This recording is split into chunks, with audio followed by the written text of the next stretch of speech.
پنجاب بھر کی طرح تحصیل جلال پور پیروالا میں شجرکاری مہم کا آغاز کر دیا گیا۔ اس سلسلے میں گورنمنٹ گریجویٹ کالج میں شجرکاری مہم کے حوالے سے ایک تقریب کا اہتمام کیا گیا۔ پرنسپل کالج خواجہ احسن ندیم کی قیادت میں ہونے والی تقریب میں MPA حلقہ 224 جلال پور پیروالا ملک لال محمد جویا، اسسٹنٹ کمشنر مرزا رحیل بیگ، صدر پریس کلب خواجہ محمد سلیم سمیت شہریوں کی کثیر تعداد نے شرکت کی۔ تقریب سے خطاب کے دوران رکن صوبائی اسمبلی ملک لال محمد جویا نے کہا کہ درخت لگانا صدقہ جاریہ ہے۔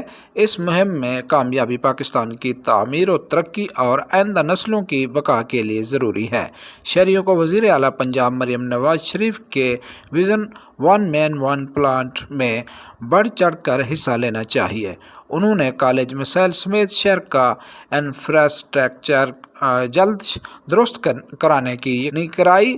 تقریب سے assistant commissioner Mirza Raheel Baig, principal college professor Khawaja Ahsan Nadeem, Khawaja Muhammad Saleem نے بھی خطاب کیا۔